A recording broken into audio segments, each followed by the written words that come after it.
Hello everyone and welcome to the fourth installment of Fake News Watch, the series where we gather up all the fake news of the past news cycle and rip on it for lulz.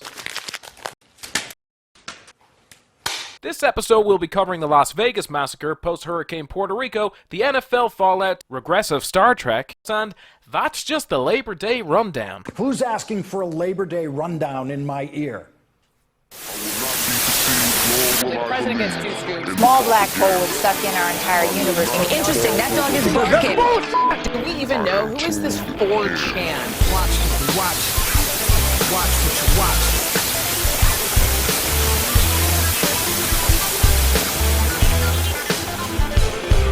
Better watch cause they watch. Watch what you watch.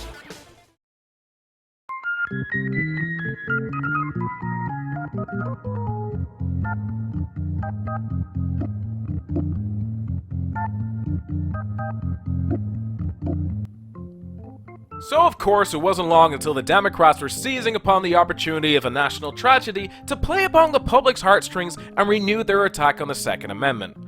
All the time backed up by their buddies in the MSM. First up we have CNN, the most trusted name in news, where we got good old Jake Tapper trying to conflate a Muslim terrorist attack with that of James Paddock.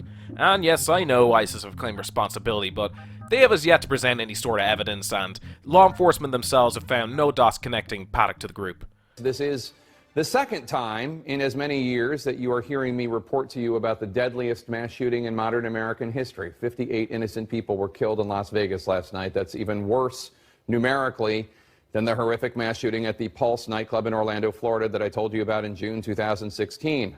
The previous record, 49 people senselessly slaughtered there. That was an even higher body count than the 2012 horror at San... Notice how he just conveniently leaves out that the Pulse nightclub tragedy was in fact an attack motivated by Islamic extremism. Now, a lot of people, particularly those on the left, criticize the media for their selective use of language when referring to events like the Las Vegas massacre, usually pointing out that when such events are carried out by white folks, they are called shootings and labeled terrorist attacks when carried out by any other racial group. So, yeah, this sort of thinking is just your typical race-baiting alt-left nonsense, but they are, however, correct that the media is very conscious in their decision to use words like mass shooting over terrorism. They do this for the same reason why they always falsely call the AR-15 an assault rifle. It's so they can back up the Democrat narrative that legal gun ownership needs to be further restricted. Events that are called shootings sound far more relevant than events that are called terrorist attacks. Later, CNN would make this claim. Investigators believe the firearms were purchased legally. And noticing that some fake news might be afoot, I decided to check CNN sourcing and discovered that the investigators they're referring to in this article were actually themselves. While we know that much of Paddock's arsenal actually was legally acquired, CNN at the time had no evidence to go off of to make this claim. The first images of the weapons were only obtained by the media by Fox News Boston the next morning. Speaking of false narratives on assault weapons, we have CBS here with Senator Blumenthal claiming that a ban on assault weapons would have stopped such an attack, despite the fact that assault weapons are already banned. More than 500 people. What, if anything, can be done to prevent that? What can be done, for starters, is to ban assault weapons, which are weapons of war, designed to kill as many people as possible.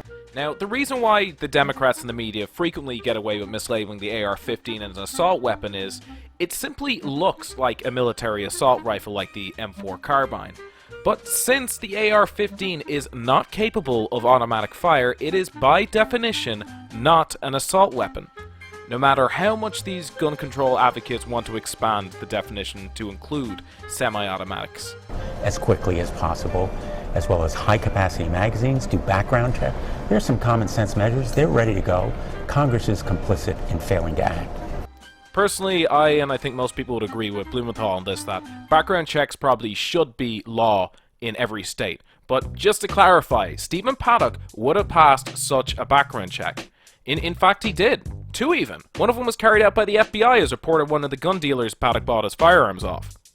His record was squeaky clean. He had no prior convictions nor any history of mental health issues. Senator Blumenthal also appeared on MSNBC, where Brian Williams brought up the issue of silencers, despite the fact silencers weren't used in the attack either. What is your understanding of the argument, and this has been already tied in today, the legislative effort to legalize silencers, or some silencers in some cases? What's your understanding of that argument? Sorry, MSNBC. Williams echoed the response of Old Crooked, who immediately took to Twitter after the attack to ask what if silencers were used, before proceeding to attack the NRA. Even PolitiFact called her out for this one.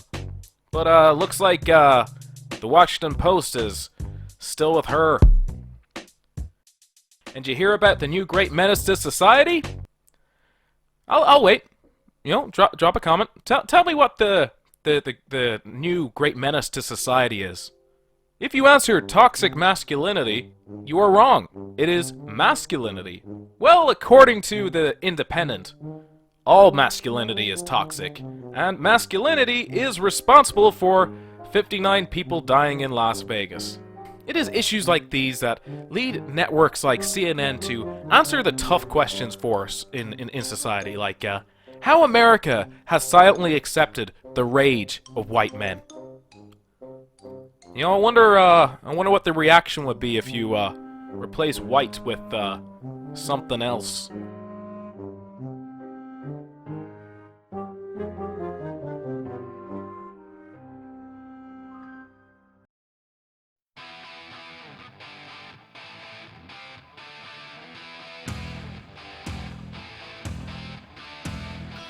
Wow, the Democrats and the media are really playing up the whole Puerto Rican hurricane fallout. You know? It's almost like they want it to be a bigger disaster than it actually is. Notably, we got Pocahontas here has been war-whooping about the plight of Puerto Rico and the Virgin Islands. I, for one, think that the Virgin Islands needs to man the fuck up. I mean, it's like, it's all alone out there in the middle of nowhere, and it probably hasn't ever been landlocked before. The Chad Republic, on the other hand, is surrounded by neighbors and never takes his eye off the Niger. Well, anyway, the media have been parroting the faux leftist concerns, asking the question, is this Trump's Katrina? Is Maria Donald Trump's Katrina? About that, then we're hearing Is this Katrina?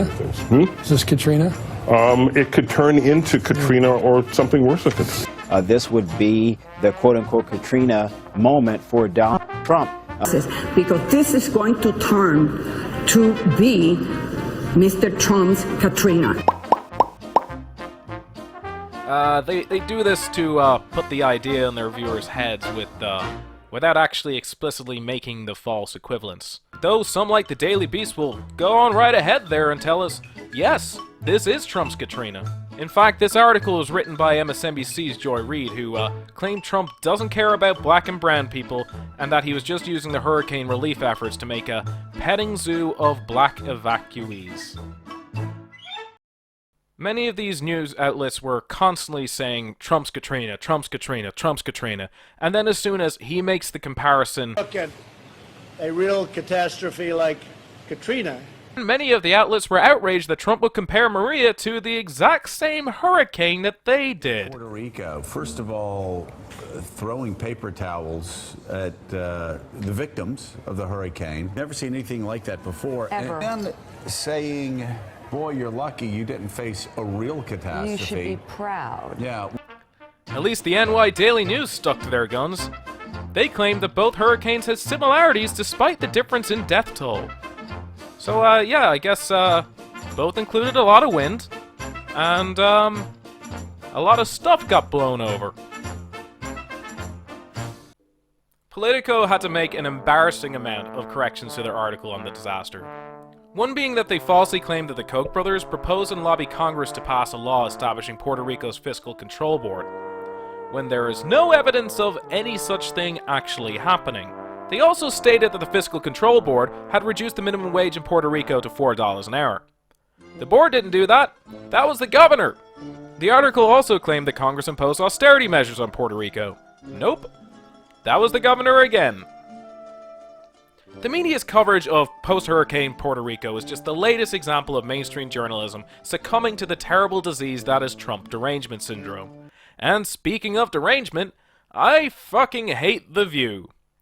Leave a Yeah. And last week on The View, we had Guinan claiming that the president didn't know where Hawaii was. Realizes that. Well, he didn't know Hawaii was part of the United States either. And this gal here implying America doesn't care about Puerto Rico because brown people. But we have heard silence from so many citizens. It's hurtful. What do you think is the reason? I hope it's not because Puerto Rico has a lot of brown people. Oh, and in relation to Las Vegas, they think semi-automatic should be banned. Agree that people don't need automatic weapons. No, they don't agree with that. You don't need it. You don't need it for self-defense. Or you don't need it to hunt. Listen, today I was watching semi-automatic. Another thing that I think that we can ban are those bump cartridges. Well, let me tell you about these bumps. Let me tell you about those? Because You know, the ones that fire one shot per pull of the trigger. You know, I tell you what's triggering me right now.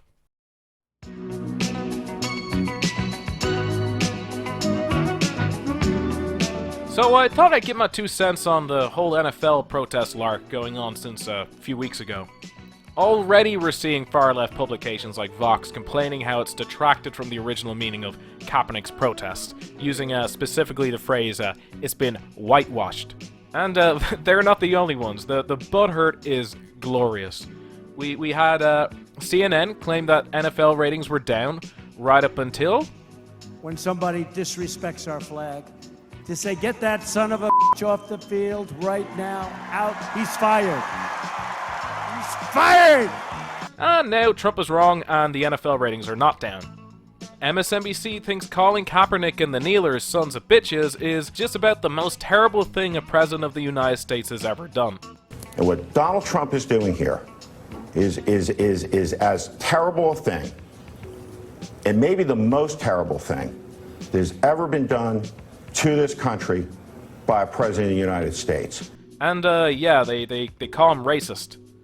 Again. He's a racist, okay? And what would a fake news watch be without old doofus Bill Cosby? His guest says Trump wants the players back kneeling in the cotton fields. As opposed to us kneeling on behalf of righteousness and justice, he wants us to be kneeling in the cotton fields again. I think he just wants them to shut up and play football. And then MSNBC claims that the national anthem is just a scam to get young boys and girls to go kill people. And we need to stand at pledging allegiance as war machines fly overhead for military recruiting videos. I think, Thomas, it's also important to realize that this anthem thing is a scam. This is not actually part of football. This was invented in 2009 as from the government paying the NFL to market military recruitment, to get more people to go off and fight wars to die. This has nothing to do with NFL or American pastime or tradition. This is to get boys and girls to go fly overseas and go kill people.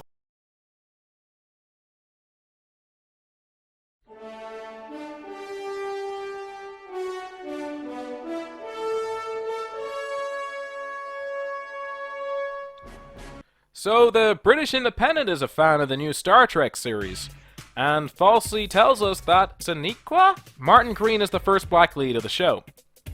Obviously they haven't been watching as long as I have, or at least since the Next Generation. Does Geordie LaForge ring a bell? And no, don't tell me that Captain Picard was the lead of Next Gen. The series didn't revolve totally around him. The movies might have, but the series tended to focus on all the cast of the Enterprise, rotating through episodes where Data, Riker, or LaForge would take the lead. So no, Green is not the first black lead of Star Trek. And yeah, the new series fucking sucks. It just fucking sucks. Why did they have to change the Klingons? It fucking sucks. Thanks for watching, and if you feel like you've been thoroughly disinformed by this video, smash that like button and click subscribe if you're new.